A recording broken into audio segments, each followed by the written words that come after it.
Hey everybody, welcome to Friends of the Feather. This is a crazy channel where I've been tracking the progress of my chickens since I got them.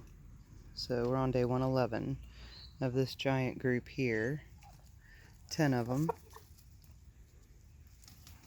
And then these guys right here, I've had these guys for 97? Yeah, 97 days for these 4. And then these guys I didn't get these guys from hatchlings, but I've had these guys for 30 days. 30 days in the hole. Oh, 30 days in the hole. Say it with me, chickens. Yeah, that's right. Okay. So, thank you for tuning in. Please like, share, comment, subscribe. Like, share, comment, subscribe. Dun dun dun dun dun dun dun dun dun dun dun dun dun dun. Yeah, okay, enough of that. That's like a mix-up of Dora and the Mario's theme, isn't it? It seemed like a little cross up there. They met in the middle somewhere, I think. I don't know. Anyway, I just spent the last 30 minutes running water back and forth for everyone. I know. I had to scrub out your water dish in particular, sir.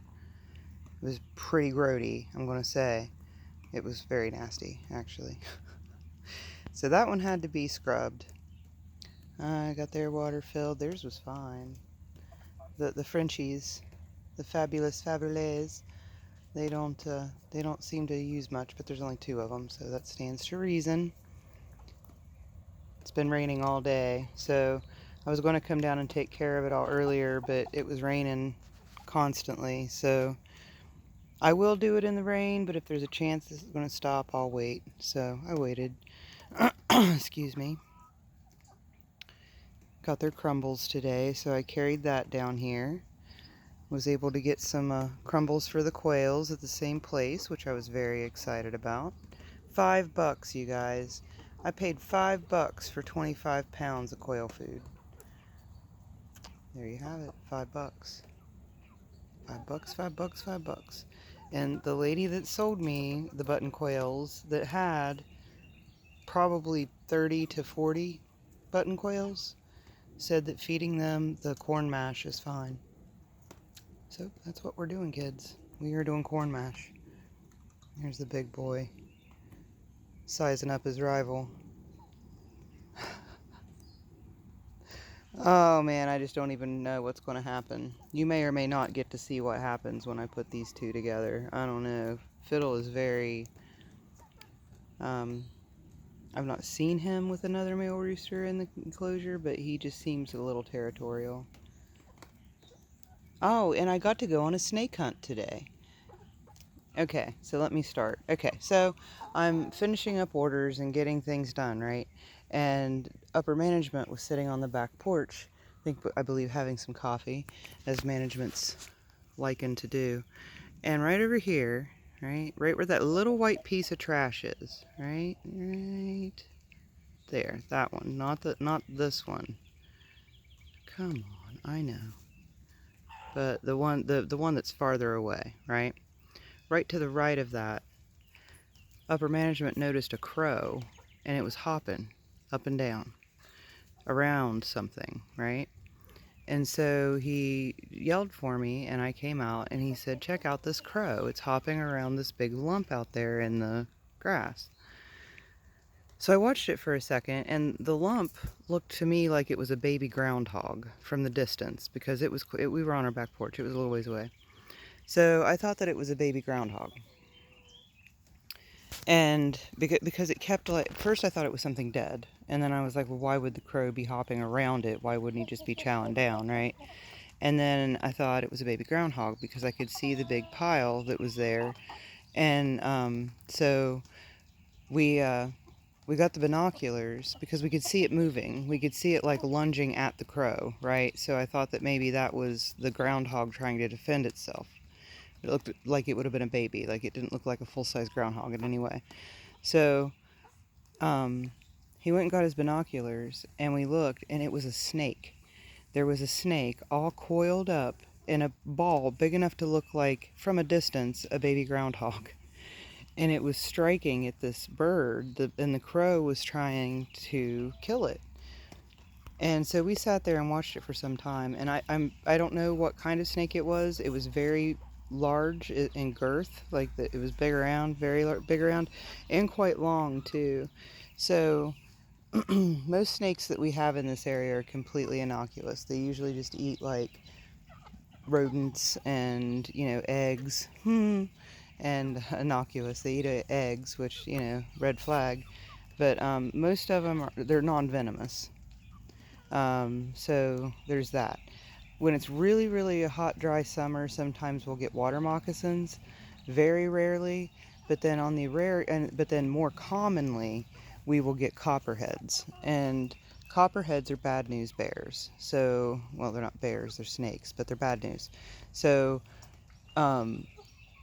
I was afraid that it was a copperhead, because the other thing that resembles a copperhead very closely that we have in this area are black snakes. And depending on the temperature of the black snake, they can look exactly like a copperhead, except for the copperhead will have a triangular head because it's a venomous snake. It's a viper, but the other ones will have more of like just an oval shaped head. So I saw this thing and I was like, okay, that's either a giant black snake, it could have been a giant rat snake too, or it's a giant copperhead. So we watched it for a little bit, and that's my neighbor's yard, and I don't think they were home, and they have like these little kids that tromp around in their backyard all the time. So I made the moral and conscious decision to go into my neighbor's yard and investigate. The crow got startled away by a cat. The cat went over and messed with the snake for a short time, but the cat was done with it very quickly. The snake, jumped at it a couple times, and snake was like, "I'm good, thanks." Or cat was like, "I'm good, thanks."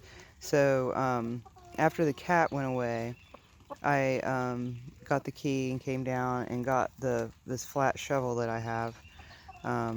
And went over there to look for it, because if it was a black snake or a rat snake, I was going to leave it alone. But if it was a copperhead, I was going to kill it, just because they do have small children that play in that yard a lot. So I went over and it was gone. It was completely gone. There was no sign of any type of interaction, struggle, nothing. It was completely just yard.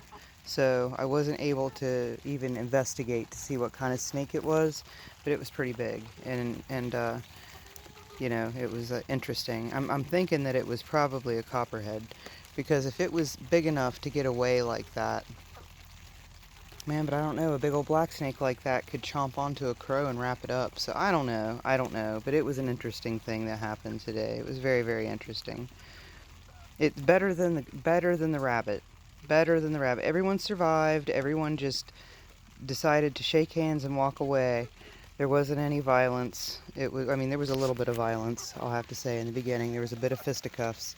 But, everybody just said, okay, all right, we'll call a parlay on this one. And they went their separate ways. So that was a nice little, I guess, kind of happy ending. Yeah, if everyone survives, I guess it's a happy ending.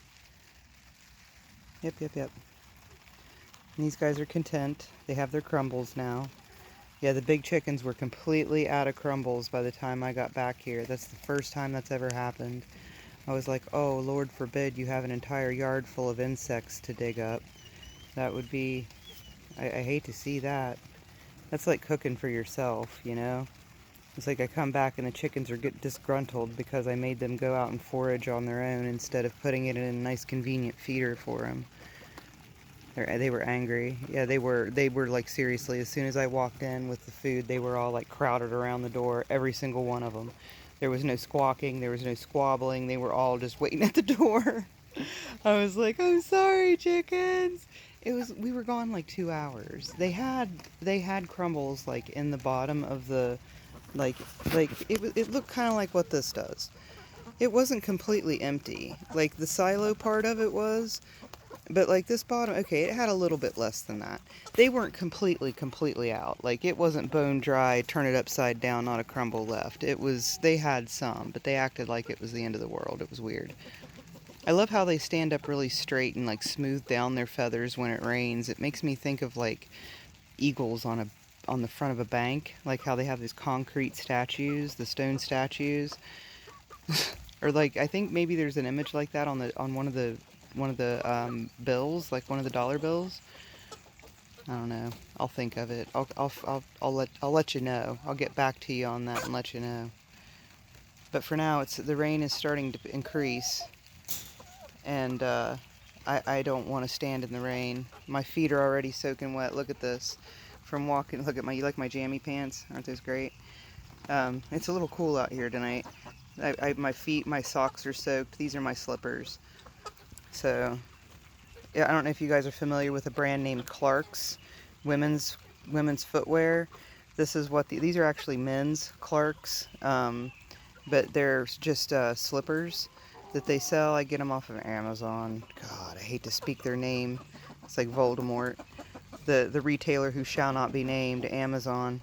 But I get them off there, and they last me, like, I have 2 pair right now. I think the oldest pair I've had for 3 years, but they last me forever. These have blown out. This is the old pair, yeah, because he had the blowout.